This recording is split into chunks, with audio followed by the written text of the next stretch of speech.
ఇక 8 ఇయర్స్ అయిపోయిన తర్వాత సివిల్స్ ప్రిపేర్ అవుదాం అన్న ఉద్దేశం ఎందుకు వచ్చిందంటే విపి సింగ్ గారు ఇచ్చిన వ్యవహారం. ఏం సార్ అది? అందరికి ఒక ఛాన్స్ ఇచ్చాడు ఆయన. ఏమి ఇచ్చారు ఆయన? ఏజ్ రిలాక్సేషన్ ఇచ్చాడు అన్నమాట. అంటే అప్పుడు ఎంత ఉండేది సార్ ఏజ్ రిలాక్సేషన్? అంతకుముందు 31 లాస్ట్ సార్. అటువంటిది +5 36 దాకా పెంచాడు.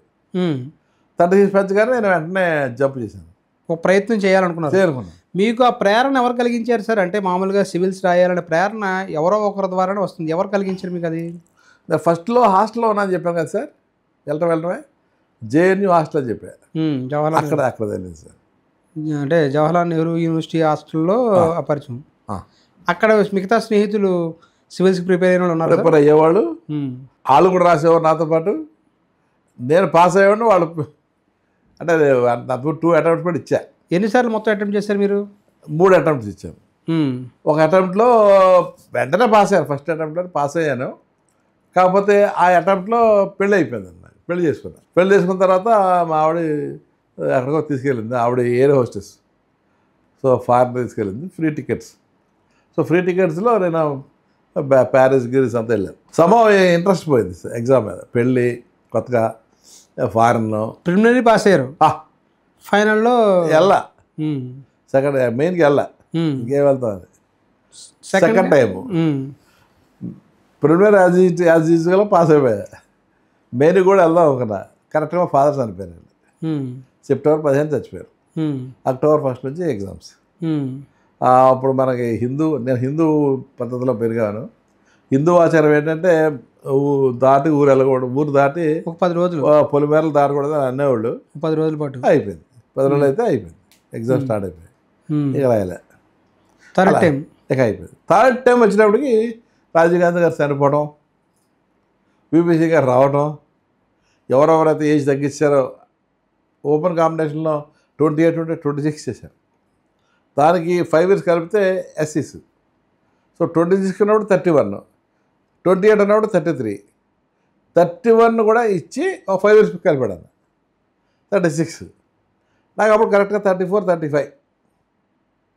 ఇంకా లాభం లేదు. అప్పటికే డాక్టర్స్ అంటే నాకు పీజీ చేయలేదు, పెద్దగా స్పెషలైజేషన్ ఏం చేయలేదు, పెద్ద I'm not happy also. Civils అంటే 2 సార్లు ఫెయిల్ అయ్యాను కదా, అదొక క్రష్ ఉండిపోయిందండి. ఏమైనా దీని సంగతి చూడాలి అంటే పిచ్చెక్కినట్టు చదివాను సార్ అది. అప్పుడు మాత్రం ఇట్స్ రియల్లీ మ్యాడ్ వరల్డ్ లాగా 18 hours చదివాడు సార్. 2 పిల్లలు అప్పటికి. 2 పిల్లలు. మా ఆవిడ ఎయిర్ హోస్టెస్, ఒకవైపు ఉద్యోగం చేస్తూ, ఆవిడ ఉద్యోగం చేస్తూ, నేను ఉద్యోగం చేస్తూ. ఆవిడ ఇంట్లో ఉండేది కాదు, ఆవిడ ఉద్యోగంకి వెళ్ళిపోయేది, నేను ఉద్యోగానికి వెళ్ళేవాడు. నాకు నైట్ డ్యూటీస్ ఉండేవి.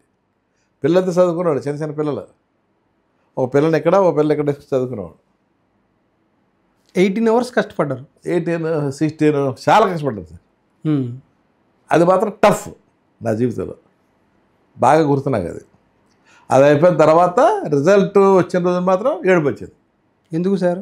చూసాం కదా రిజల్ట్, పేరుంది. ఓ మై గాడ్, అచీవ్ చేశాను, అయితే సాధించాను అనమాట. Oh that is what great. ఎంత వచ్చింది సార్ ర్యాంక్ అప్పుడు? ర్యాంక్ బాగా వచ్చింది సార్.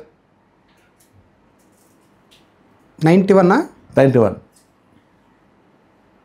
నాకు యాక్చువల్గా ఐపీఎస్ సార్. సో మా ఆవిడకి ఐపీఎస్ ఇష్టం లేదు. ఐపీఎస్ బాగుంటుంది కదని చెప్పేసి మామూలుగా ప్రయాణం రాస్తే కస్టమ్స్ వచ్చారు. ఐఆర్ఎస్ వచ్చింది. IRS customs. లేకపోతే ఐపీఎస్ వచ్చింది. ఐపీఎస్ వచ్చింది, అది వదిలేస్తే నేను ఆప్ట్ చేశాను. ఐఆర్ఎస్ని చూజ్ చేసుకున్నారు. ఐపీఎస్ అంటే మరి స్టేట్ క్యాడర్స్ ఉంటాయి కదా, క్యాడర్స్కి వెళ్ళాలి. నాకు యూపీ క్యాడర్ వచ్చి ఉన్నది, నేను తీసుకుని ఉండుంటే యూపీ క్యాడర్లో ఇవాళ అయ్యి ఉండవండి. ఒక అడిషనల్ డీజీ ర్యాంక్లోనో దేంట్లోనో రిటైర్ అయ్యారు, డీజీ ర్యాంక్లో రిటైర్ అయ్యి ఉండేవారు. అయ్యి ఉండేవాడు.